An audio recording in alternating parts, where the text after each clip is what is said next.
ψήφισε τους φασίστες. Δυστυχώς. Κύριε Παναγιώτη, μην απαντάτε. Παρακαλώ, ησυχία στο ακροατήριο, κύριος Παναγιώτης. Εργαζόμενοι να αποχωρήσουν, συνάδελφοι. Λοιπόν, καταρχάς, και μόνο που αυτού του είδους η αξιολόγηση είναι μνημονιακή υποχρέωση, είμαστε κατά. Διότι το μνημόνιο ίσον κατάρα. Πάει και τελείωσε.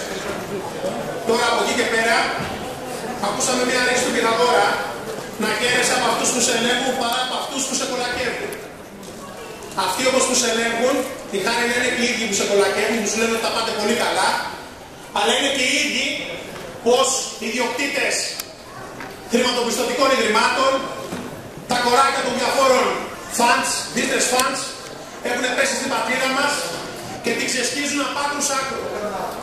Και δεν της δίνουν τη δυνατότητα ούτε να αναπτρέψει.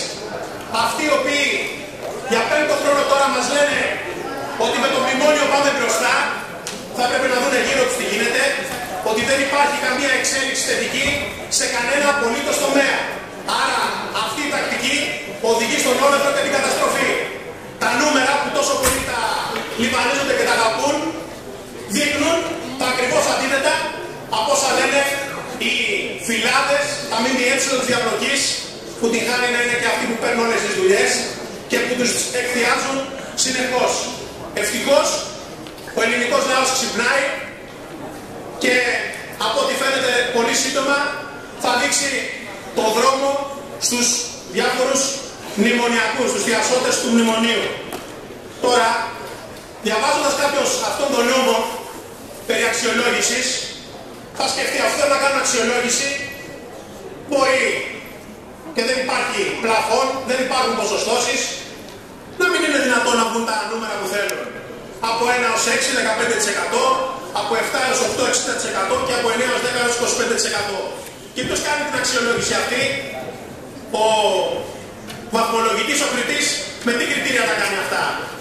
Η υποκειμενικότητα, από ό,τι φαίνεται, είναι το βασικό κριτήριο του αξιολογητή και εξυπηρετεί τα συμφέροντα της εκάστοτε κυβέρνησης του οποιοδήποτε κυβερνά. Και αύριο, όταν θα αλλάξει η ενδεχομένως κυβέρνηση, τα ίδια να γίνουν από κάποιους που ήταν τώρα στην απέξω.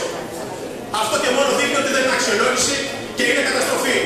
Τα κακό κείμενα, και υπάρχουν κακό κείμενα, πάντοτε θα πρέπει να διορθώνονται, αλλά με υγιείς και σωστούς τρόπους.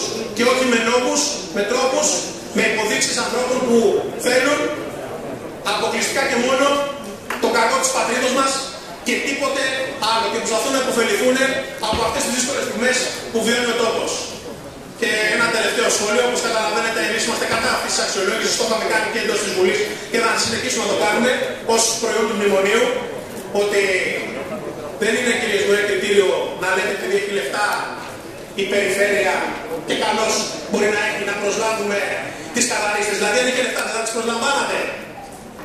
Αν κάτι είναι σωστό, το κυνηγάτε και το διεκδικείτε μέχρι τέλος, ασχέτως των συνεπειών. Πολύ καλά το είπατε, δεν θα βρουν να τις απολύσουν.